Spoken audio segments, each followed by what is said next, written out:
Okay, let's get into it. Doug, let's start with this. There's a human element to change management. What's your take on it? That's a great question, Kurt, because like I said, I've been doing this a long time and I've had thousands of opportunities to work with customers in implementing change in their organization. And I would say one of the biggest things missed, in my opinion, is the human element that goes behind it. And at Fastenal, we talk a lot about leadership versus management. And I would tell you that the biggest miss most times in change is paying attention to the leadership piece versus the management piece. And what I mean by that is management is the tactical stuff. That's giving people tasks that have to be done. And the bigger the change and the more people affected by that change, the more important it becomes to really involve and get involved in the leadership side of it. And what I mean by that is making the people that are going to be affected by that change feel like they're part of the change, right? And they're part of the direction and they're getting buy-in in it. Because let's face it, humans don't like change. They don't. And you're naturally going to think, oh, something's changing. What's it going to do to me? How many people have been in an organization where something's changed and your first thought isn't, gee, I wonder what the organization's doing here to make us better. Your first thing is, uh-oh, what's that do to me? Yep. So what I found is that in implementing change, it's really important to take a look while you're thinking about that change, but take a look at all of the areas within an organization that are going to be affected by that. Try to pull in as many people as you possibly can to get their opinions, find out how is this going to affect them and bring them into it. And I don't mean just bring them into it. I mean, actually give them ownership and a piece of that. And what I mean by ownership is let them have some authority and some say in the way the change goes down. Now, I realize if it's a big change in big organization, you can't have hundreds of decision makers, but there's a difference between being a decision maker, right, and leading the change for your organization. Mm-hmm. So that's probably one of the biggest pieces that I can see that a company can do or any organization can do to affect change and make it positive. I think back on a story. I think Kurt, you and I were talking last week, and I've been doing this a long time. And I think back on a story that I was telling you is when I first started working in my current position in national accounts at Fastenal. And I know I'm aging myself here, and hopefully there's people on this call today that You're not are alone, maybe Doug. as old as me. But when I first started doing what I'm doing today, we didn't have cell phones. We didn't have computers. We walked around with a little box on our hip that would buzz if we had a phone call, and we'd pull off at a pay stop, right, or a pay phone and call the customer back. And I remember the day that I was sitting in my office and somebody came in from then what they called the IT department. It was probably one or two people back then, handed me this big black box and said, here, you're going to use this to communicate with your customers. They handed me a laptop. And I think back on that and I think about what's changed from getting our first laptops or our first computers till now. I could have sat there and thought, I don't want any part of that. I didn't decide to go to that laptop. You didn't come to me fast and ask me if that was okay for us to go to laptops. And think about trying to do my job today. If I didn't have a laptop, I didn't have email. Look at what we're doing today with this call. I mean, Great point.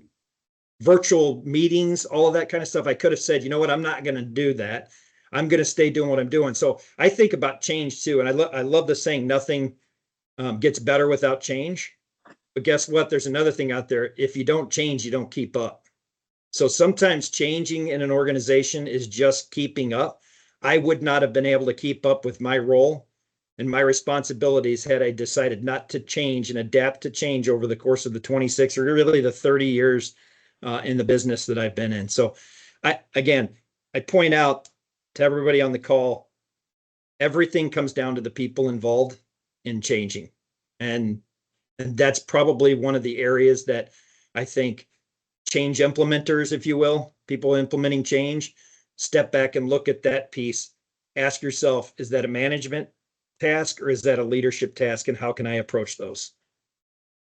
I love everything you just said there, Doug. I feel like my time as a journalist, I can go back to the little flip pads and feverishly writing down notes. Yeah. Where now it's like this is the world. Everything's But recorded. don't get me wrong. Fine. Don't get me wrong, Kurt. I still carry around a tablet because I'm still old school, right? Hey, pen and paper works for me too. Yeah, it does. It does. Works for our brains. Okay, so that all makes sense. Thank you for that. I think, Jason, I want to turn to you now because this is actually, we're talking about the cost of not changing. What does that phrase mean? Yeah, I think the two things that pop immediately in my mind, right, are around the losses and efficiencies and increased operational costs. And Kurt, do you mind if I dive in a little further into that? Go for it. Yeah, I think what I found over the last, I don't know, 15 plus years, regarding companies who are looking to make change, it really boils down to what I would say five things to think about when making those changes. And the first one that comes to mind is the awareness and really identifying of the problem. The way I sort of frame that up is you've got to really be honest and look yourself in the mirror, right? You also have to ask the right questions to get the answers that will actually drive some positive change. You know, do you look at the changes that you're trying to solve today, and are they only putting you in a better place for temporary penny savings, or does the real change that you're making set you up for exponentially greater future gains? And that's sort of how I frame up the first point. The second point I would say would be the desire, right? The emotional and human aspect. I think Doug touched on that a second ago. You've got to really get alignment on the pain that those issues are causing throughout the organization. And then also having the accountability. Do we all want to get better as a whole team and come together to solve this, right? And then I think the third. Jason, I gotta Yep. jump in for just a second. You said awareness and desire were 1 and 2, and I think then you said that the pain is what drives it. I've always heard of the pain being basically those two combined. So this is an interesting way of breaking that out, because I do think that the awareness is what might lead to the desire, the awareness of the problem, and then I actually want to do something about this. I've always thought it was just I have a pain and I want to take care of that pain, but I think it is more nuanced than that. I didn't mean to interrupt. I appreciated it. No worries, no worries, man. I think really, taking what you said is then looking at, do I have the knowledge to affect this change in a positive way, right?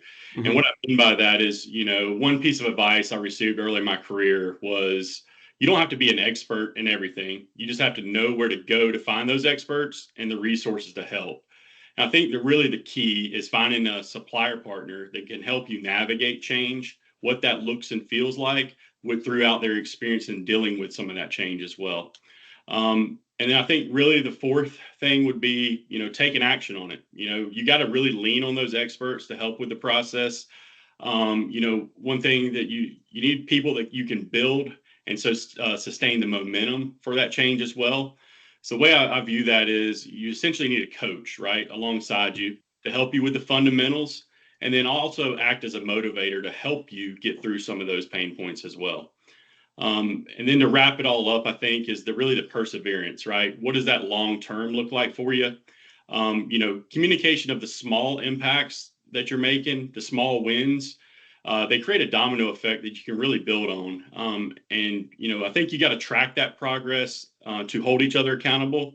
And then ultimately, if you can find a supplier partner that can help you visualize what those changes are looking like through data, so you can make better informed business decisions moving forward as well.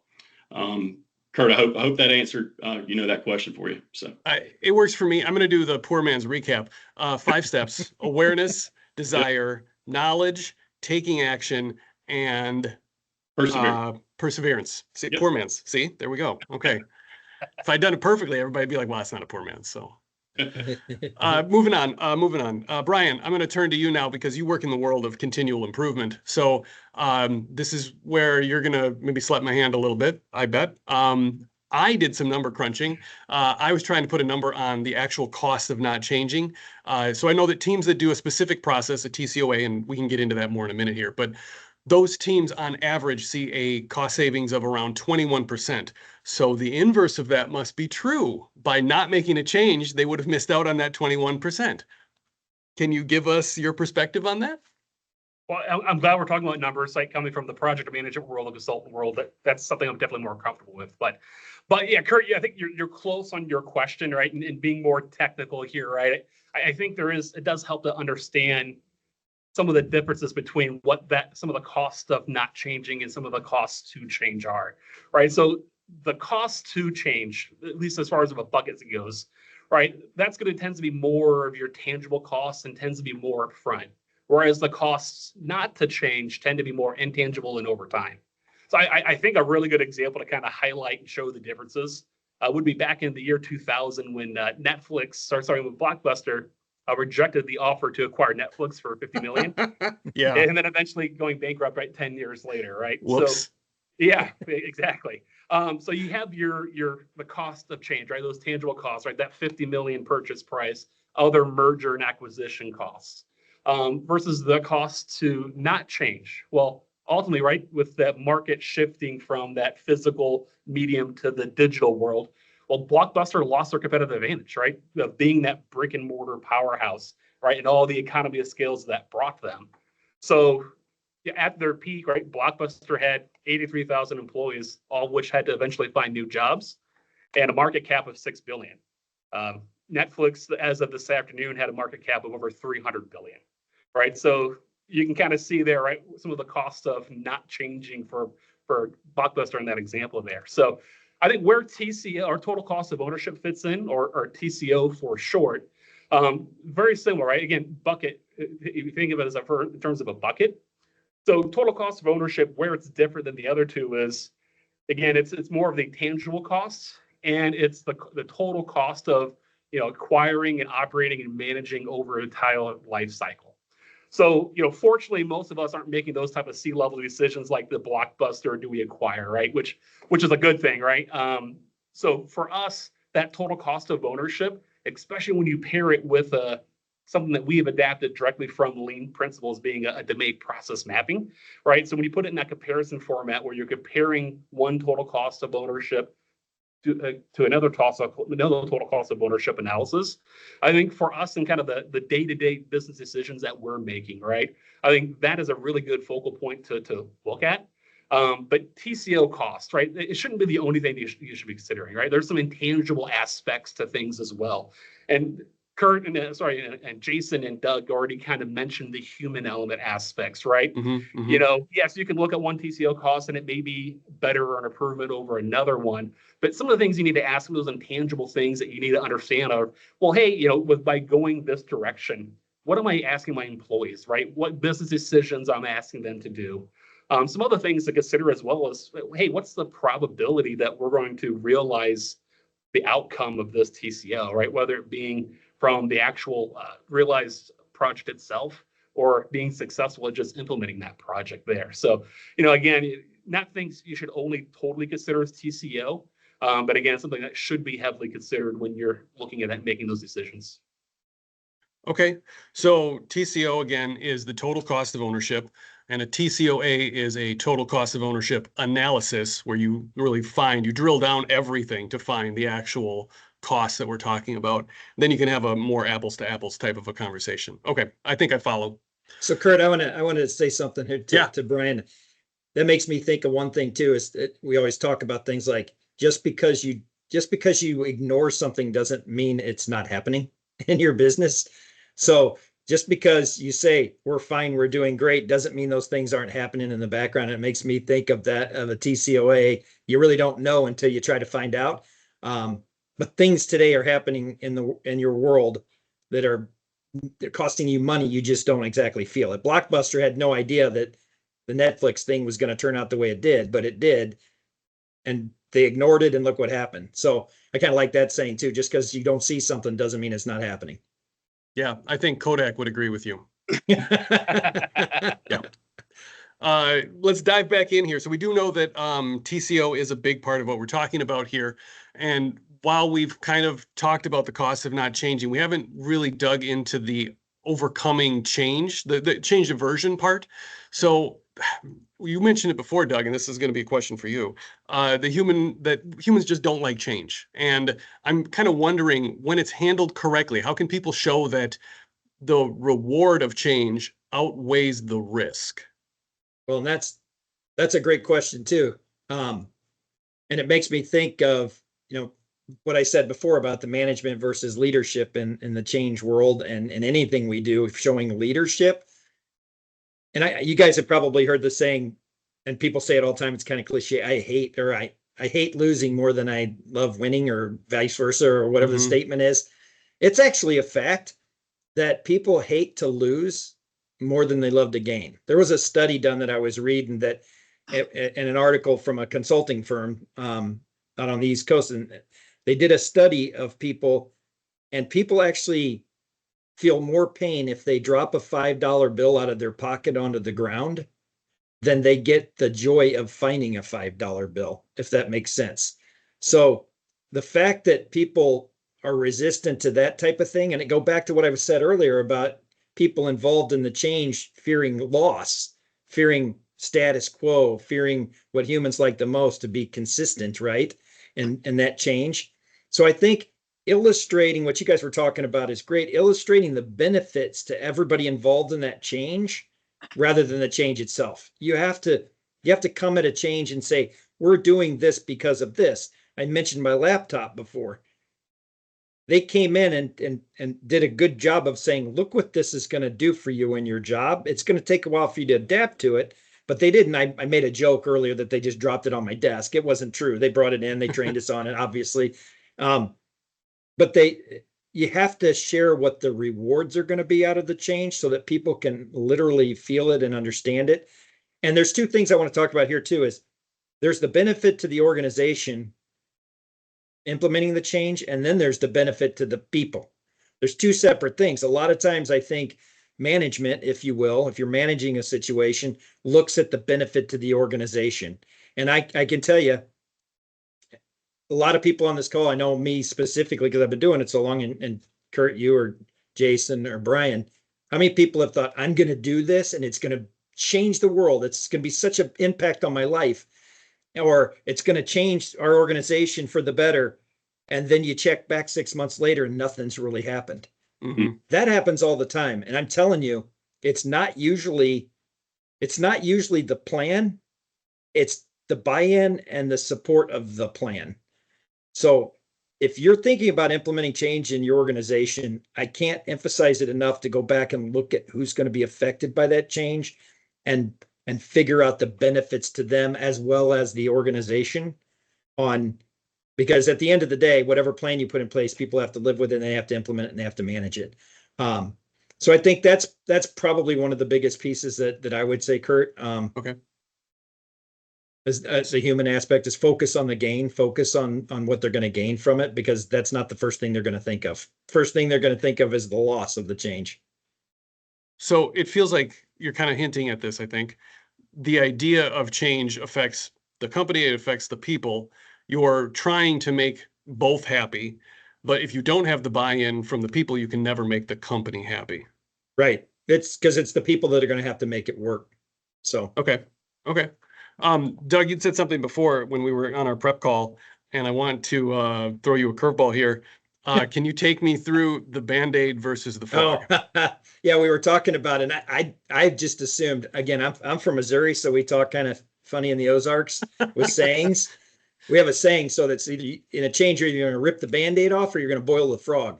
Now, the boil the frog, it's not true. This doesn't happen.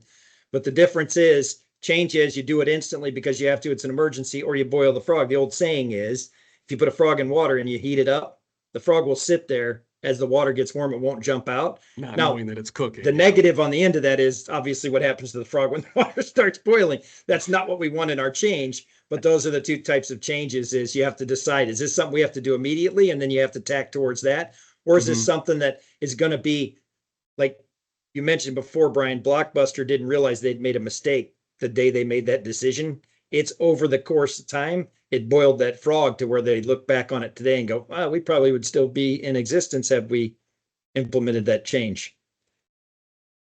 So, Doug, another follow-up for you. I think I'm going to ask this of everybody. Let's just be ready. What's the biggest thing you want people to walk away with? Well, it's what I've been talking about the whole time. The biggest thing is you have to involve everybody involved in the decision and in the change that you want to implement. And that starts with involving them as early as possible in that change and letting them know why the change is happening. Oh, and also, if you don't change, you're not going to keep up and things don't get better if you don't change. Okay. That's more than one thing. Sorry, Kurt, but I'm a sales guy, so. You answered it well.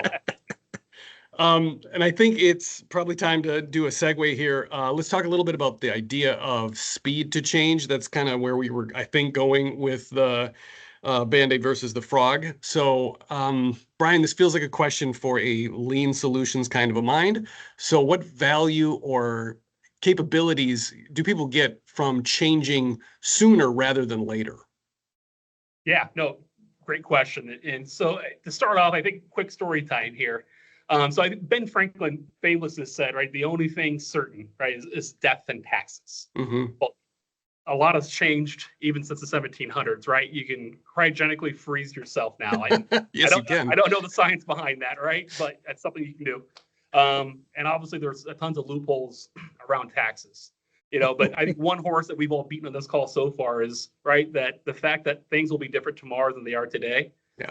Changes that universal law, right? Change is going to happen regardless.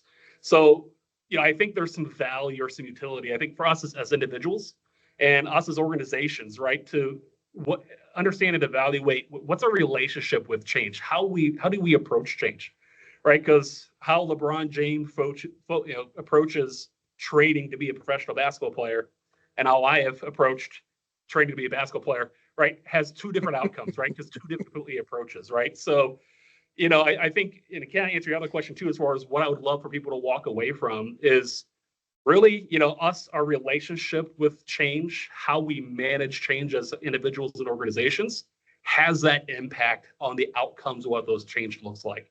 And I think it's important to understand too, as far as how those outcomes are, right? That's just change management, right? So change, like anything, is a process. And like any process, can be mapped, can be documented, can be assigned communication plans, escalation plans, roles, responsibilities. And as a project, it can be tracked as well, right? So I think, having that capability, right, as far as changing sooner versus later, being efficient, being developed in change management allows that capability, right?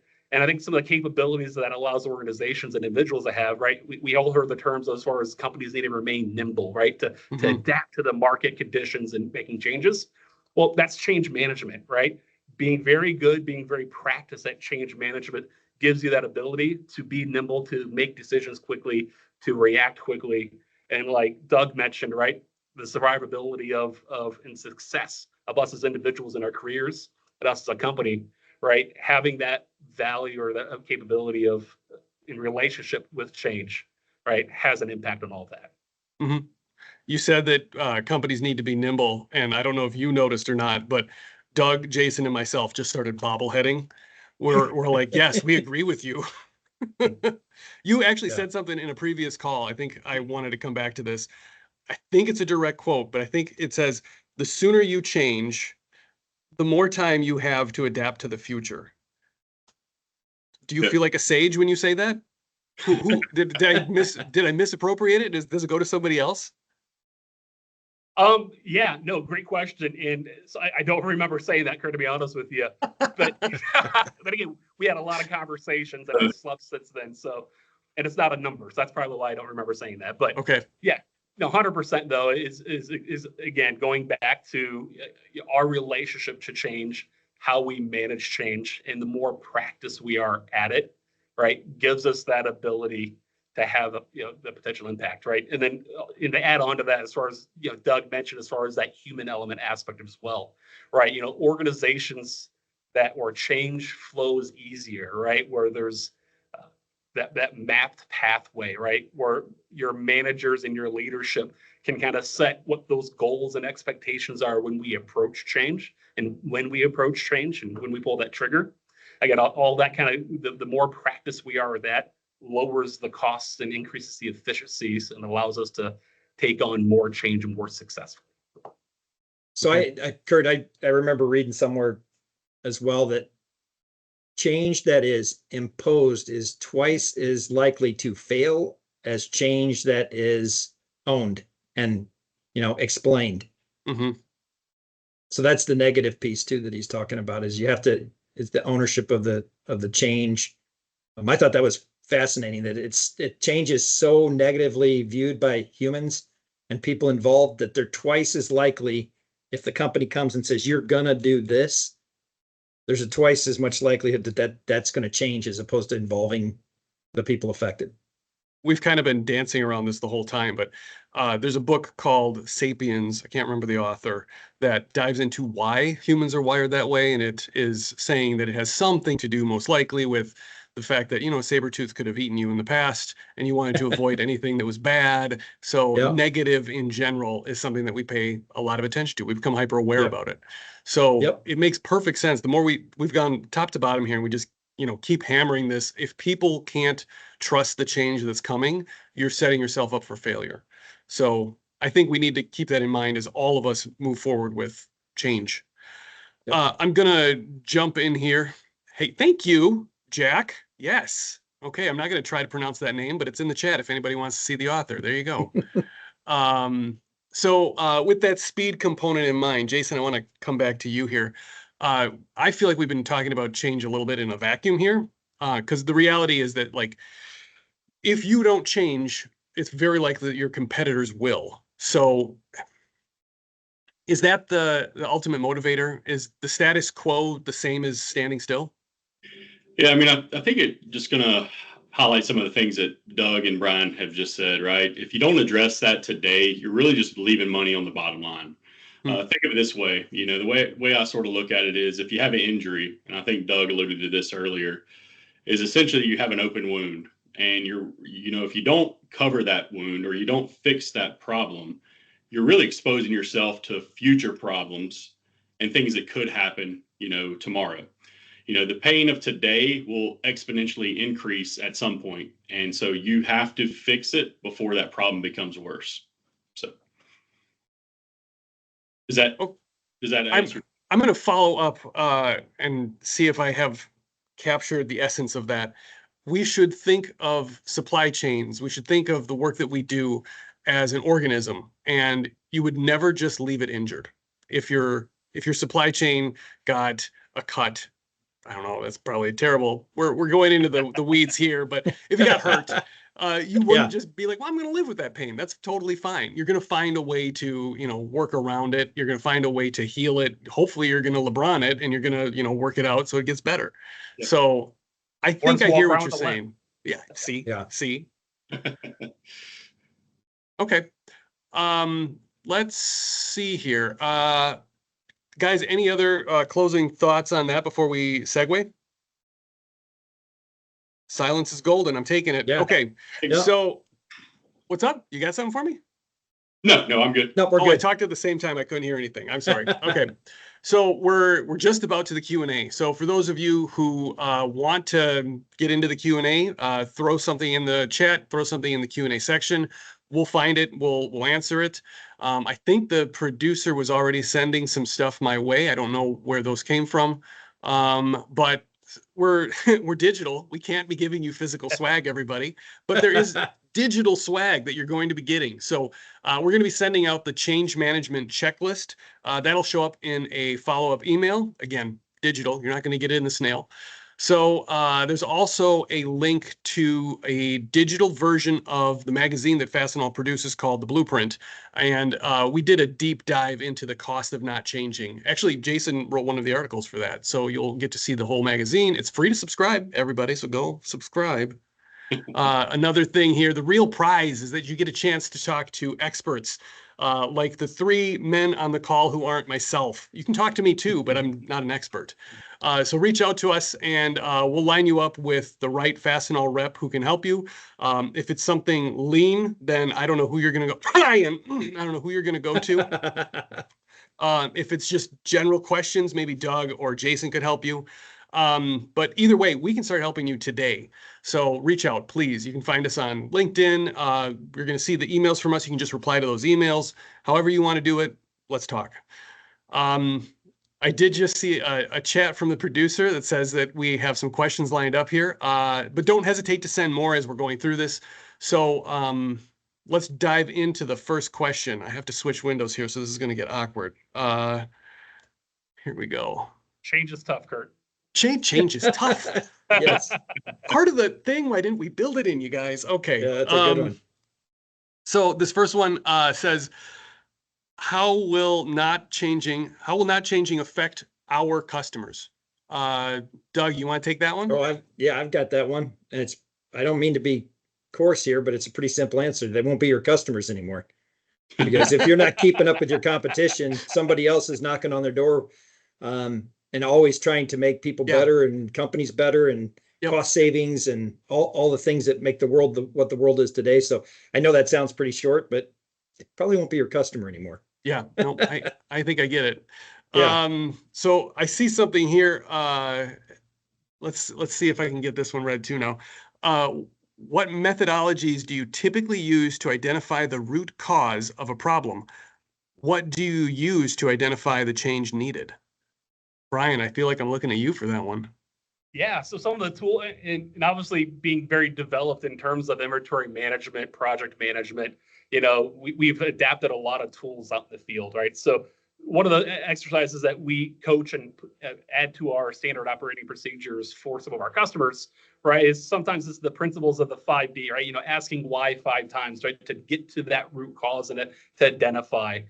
So we have some training, some tools like that. But as well as far as, just the corrective action plan, right?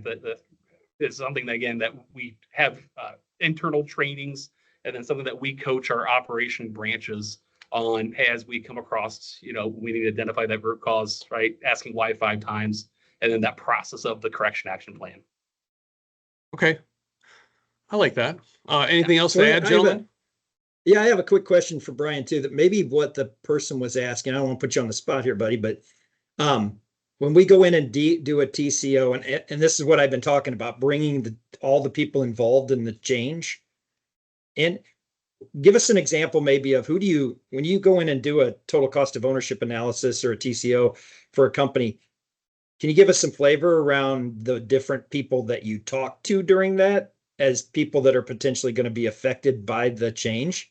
I know that's off the wall, but yeah, and help make sure we're on the same page too, right? So we say TCOA, that total cost of ownership analysis, right? That's something that we adapted directly from Lean, that being that DMAIC process mapping, right? We're just reviewing that current state compared to that future state and what costs are there associated with that. So, to answer your question, Doug, directly as far as we're really just, I always ask for the relevant stakeholders, right? So if we're dealing with OEM fasteners, let's say, right, we're going to want to speak to someone with quality, right? We're going to want to speak to engineering, receiving, anybody who is associated with that P2P, right? That procure to pay cycle. And that's going to be different than, let's say, safety, right? If it's a PP safety, we're going to want to include, the EHS managers, et cetera. And it's also to understand that segment of the business. So that way, for one, we can help develop those total cost of ownerships. But most importantly, right, some of those intangible things as well as we want to understand to make sure, right, the solution that we're going to propose is going to have the outcome that we expect it to. And that's typically, like we talked about earlier too, that's early in the process. You guys go in and do a TCO early on. It's not something that comes down the road. So you're involving people, the decision makers and the affected people early on in the process. So I think that's a key. I just wanted to make sure that we hit on that what we were talking about from the stakeholders. And it's an important piece. I mean, for multiple reasons. I mean, for one, right, again, it's that quick learning for us as a supplier, right? We're coming in and understanding how things operate. And then also too, that arms me with, hey, this is what's going to take to service this account. So that way I can go to the P&L owners on our side and say, hey, here's the investment that we need to make, but here's that impact and that value it's going to bring the customer. And then obviously all those KPIs as well carry over to once things go live to make sure we're tracking that. Again, making sure, hey, are we getting the success and the impact that we anticipate on that? So, you're 100% right? Yep, that's Awesome. awesome. It's from a quality perspective to make sure, hey, the solution that we have is going to have the impact that we expect it to, right? And it allows us to invest smartly because nothing's worse of being all excited, have this partnership, all this change, and that change doesn't have the outcome that we expect it to, right? And have to redo it again. Because then the next time you go to change something, people are like, you tried that before. I'm not going to buy into your change. Right. Yep. So, been there before, right? That's perfect. Thanks. I really like this next one. When you have a decision maker who has been in their industry for decades and has if it ain't broke, don't fix it type of mentality, what tactics work best to get them to be open to change? Yeah, I think one of the things that you have to think about is they're experiencing some kind of pain, right, within their organization, most likely. Really identifying what those pain points are, how you can affect that, whether that be quickly or long term. They're just used to, like Doug mentioned earlier, humans aren't wanting to change, right? They're not driven by that naturally. And so you have to work with them and provide resources that you're that expert. You have the ability to bring in additional team members to help them through that process so they don't feel like they're tackling that all alone either. I like that. Yeah, I would even jump in to say that if you find that pain that you just mentioned and you work backwards from it, you'll find a solution. Whatever the solution is to that pain, you will get them to be more interested in changing. Yes. And if you're not interested in changing, it doesn't hurt enough. Yeah. Yep. Yeah. Good point. Yep. I am scrolling through here. Let's take a look at this one. I would like to know what is your best advice you can give to someone who wants success with Fastenal from a career view. Oh, there you go. Well, don't ask me. Doug, I'm 30 gonna years. say, What do you say? yeah, I can probably answer it. It's an interesting question. Go where the opportunity is.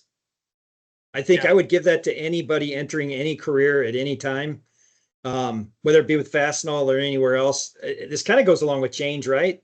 Is changing your environment sometimes. And I think a lot of people miss out on opportunity because they don't go to the opportunity. They wait for the opportunity to find them.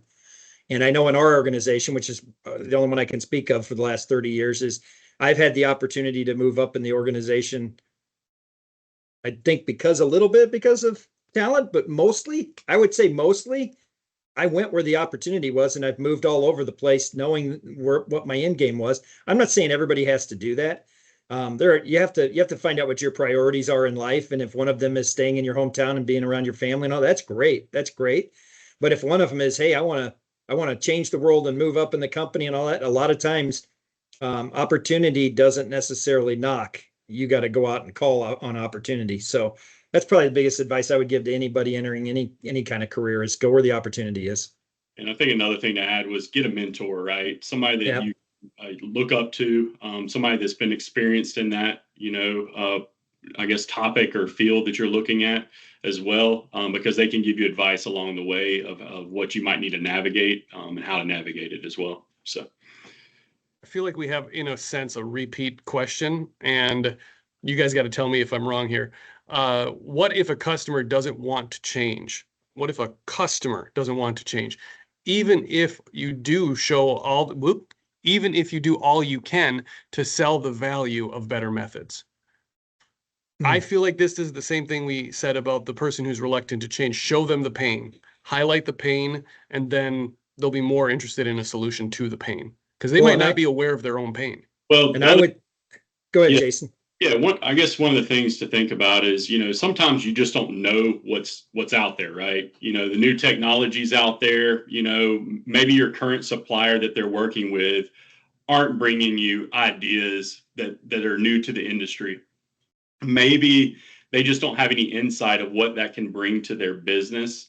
And you might need to essentially bring them to maybe a current customer to show them essentially the way things are, or let me rephrase that, the way things could be, right, for their organization. Doug, I'll let you chime in a little bit. Yeah, I was just gonna go back to that boiling the frog thing I talked about. Start small, stay in line, keep persistent, and start with small projects as opposed to coming in and trying to dramatically turn their world upside down. Right. A lot of times it's the small steps can have dramatic impacts on their business too. And when you have one success follows the next, follows the next, follows the next. Building trust. Build trust and just ask for, just focus on maybe starting small with them if they're not open to change. Maybe your approach is that you're trying to change their whole world in one swoop, and they're not open to that. That doesn't mean they're not open to the little things, right? So Jack asked a question after he already gave me the author to Sapiens, so I have to ask this of you gentlemen, but we are coming up on time here. This might be our final question if it takes us to time here. Is there a standard time lapse in parallel, phasing out the old and learning the new to preserve efficiencies? I can read that again if you would like it. Wow. Yes, please. Is there Yeah. a standard time lapse in parallel phasing out of the old and learning the new to preserve efficiencies? I think what you need to do in those situations where you're looking at keeping some of the efficiencies within your organization, or keeping things where it's not too dramatic of a change, right? Is to have more of a phased approach to it, right? So if you're looking at an organization and we're helping them, let's say with their MRO, their OEM, their safety, all of those particular categories, maybe you bite off chunks at a time, right? So starting with safety, right? And implementing some kind of vending technology to manage that, to get visibility within your supply chain. And then the next phase is maybe MRO. And then the last phase might be OEM or vice versa, right? I think you have to bite off chunks of that, show the wins throughout the process as well. So you have that domino effect that everybody's buying in over time as well. And then along the way, you've made those changes initially, and that's impacted your organization in a positive way because you've actually improved efficiencies within that particular area. So, Yeah, there's one word that it just popped in my head. I don't know if it's the wording is right, the parallel time between change and getting better and relieving yourself of the old habits. Is one word: communication. We haven't even mentioned that word So today while important. we were talking, but regular and constant communication during the change is very important, whether that be daily, monthly, quarterly, or whatever. But you have to be communicating because, and Jason works on my team. We have a rule, the no surprises rule. Biggest thing about not having any surprises is over communicating. And I think that that's something that I would say helps to, if I'm reading the question right or understanding the question right, really lends itself to be the kind of the mix between the out with the old and the in with the new, and the time frame that it takes to do that is communicating during that change is very important. Yeah, it's kind of shocking that we made it this far without mentioning communication. Yeah. But you can't do anything without it. And I think in a Right. sense we were saying communicate because you were talking about how you need to have buy-in from the lower sides. Yep. Well, you need to communicate with them in the first place to Yep. figure out what it is that they need to make the change successful. So We just hadn't said the word yet. So I wanted to make It- sure we threw that out there. Communicate. Yes. it was hinted at. Yes, exactly. There is another question here. It's reloading. That's beautiful. Good timing. Okay. What risks do you find are most commonly associated with change? How do you adapt to those risks? Nobody's jumping in. Don't make the teacher assign it. Read it again. What risks do you find are most commonly associated with change? I wonder if this is saying like It's the buy-in, like people aren't. Well, I think the biggest risk, there's two different things. Remember, we talked about the organization and the people in that organization. If you're talking about the people, it's how's that going to affect me? What am I going to lose out of it? Am I losing my job? Are they going to make me move to a different job? How is this changing my life? And to the organization, we mentioned it earlier too, the risks of, I would look at it more of the risk of not changing. Thus, the whole webinar we're having today it far outweighs the risk of change for an organization. So that's probably how I would attack it, is the communication piece of, again, illustrating the benefits to changing and the threat to not changing. Gotcha. If that answers the question, I may be way off, but that was a good one. Yeah. And to add to that too, so one of the elements that we have part of our total cost of ownership analysis that we conduct at the beginning when we're having all the stakeholders in one room to kind of go over, right, communicating what the project is, what we're looking at, why, is really conducting a risk assessment, right? Because you can identify what those risks are and put a plan together of how we're going to mitigate or eliminate what those risks look like. But it's also important to note too, as far as there's a huge difference between a risk and a worry, right? You can be worried about something. And a lot of times those lines I've seen in the project management world, the risk and worry lines get blurred very quickly. So I think that's where the communication piece kind of comes in, and having those conversations. For one, you want to have that point of view from all aspects, right? To make sure from a quality perspective, we're getting things right. But again, right, to help people separate the difference between what a risk is and what a worry is very important. That's I like great. it. We had a question submitted twice, so I better read it once. What role does AI have in change? Ooh. Anybody want to take a stab at that? Otherwise, I got some right off the top of my head to buy you some time. Oh, I'll go. Go Okay. ahead. So as a writer, a lot of people were saying, hey, you're going to lose your job because AI. And no, not really. Certainly not yet. AI is a tool. And if you can figure out how to use it in your work, you're going to be better. AI isn't going to replace you, but it might be that AI is used by somebody else who will replace you. So look for ways to put AI into your work, into your day-to-day, I guess you want to call it, and you'll probably find efficiencies that you didn't have previously. That's how I'm approaching AI. Guys, do you got anything? No, that's So perfect. And Doug, if you don't mind, I think Go ahead. going back to the blockbuster Netflix, right? Of how, right? Obviously, the industry is going to change. Things are going to change. Some of that's positive, some of that's negative, depending on who you are and where you are, right? But Blockbuster and Netflix being a great example, right? Where there's still a Netflix out there, there's still that type. It just looks different than what it is today, right? Mm-hmm. So, again, I really foresee, obviously, it's going to bring a lot of efficiencies. And part of that is going to be some elimination of some of the steps that we humans have to do on a daily basis. But I think, that's going to increase what output we can do, right? It's going to increase our capabilities. Instead of sitting down, sourcing a spreadsheet, a newer tool technology that we have as part of the AI sourcing where we can upload pictures or upload a spreadsheet, and it will automatically use AI to source things for us, right? So instead of us spending 2 hours on a spreadsheet, maybe we'll spend 2 minutes sourcing that and spend the other 58 minutes servicing customers and working on other aspects or other capabilities. So again, I see AI as kind of eventually will be a very much of a positive thing. And again, this will just be different as far as how we approach stuff. I don't know, Doug, if you have anything to add to that. Yeah, I look at AI and we're using it to become more efficient as a company in areas where we don't need it. It slows the process down when a human has to do it around like data. So my answer to that, maybe in a roundabout way, would be, I think AI is going to make us more efficient. Therefore, because we become more efficient, the change is going to happen more rapidly, and we're going to be able to react to things quicker.